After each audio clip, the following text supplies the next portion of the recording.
Jesus gives us a great example when the 5,000 got fed. You know, the first thing Jesus did, he asked Philip to go find a place where we could buy food. The first thing that Philip did, he looked at the scene and he said it would take a year's wages to feed those people.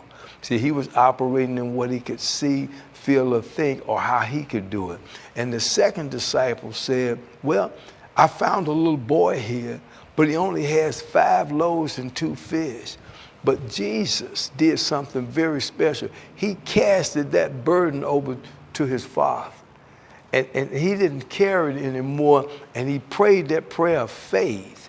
And I want you to know that those 5 loaves and 2 fish multiplied so much that it fed 15,000, including the wives and the children that were with the 5,000 men.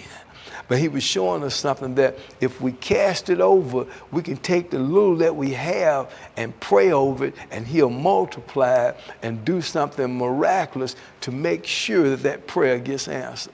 But I want you to know that Isaiah 65:24 said he heard Jesus before he called, and he answered before he finished the call. I want you to know something, brothers and sisters, that God has no prospective people.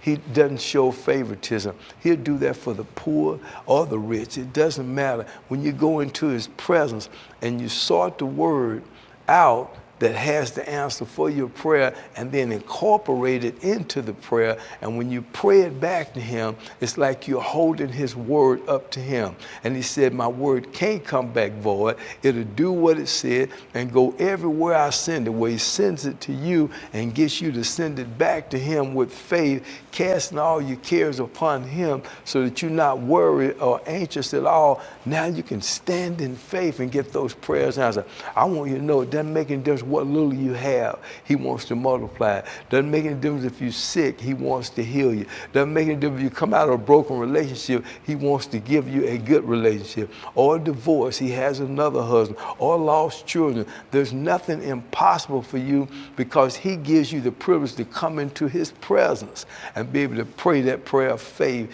to him if you can just cast out all of those cares and don't be anxious for anything. He'll give you a peace beyond measure. He said, now the way you stay peaceful is you keep focusing on what my word said about what you prayed for. You keep saying it. You keep believing it. Think on those things that are good, that are loving, that are positive. I want you to know this gospel. This gospel of Jesus Christ is positive. It's not negative. He doesn't come to steal, kill, and destroy. Satan does that. And he does it when you look at the things that you see and allow that to paralyze your faith. I want you to know that Satan is your enemy. And he's there roaming around like a roaring lion. And he knows that as long as you keep those cares, that your faith won't be strong. But when I'm preaching this message about Christ, faith is coming in your heart. Let's cast it all over, all the problems over to the Lord. Let's walk around with no burden. Let's walk around free, knowing that we already have everything that he promised. He promised us that he wanted us to prosper in all things. Be in perfect health, even as your soul prosper. Let me tell you, you can't prosper if you're still carrying the burden. You can't prosper if you're praying a prayer saying, if it's God's will, I'm waiting to see what God's going to do. He's already done it. It's already done. I tell you something else. It's a sin not to believe. How about that? Isn't that something? It's a sin not to believe. And the Israelites walked around the promised land looking at it because they just couldn't believe and unite faith with the word of God.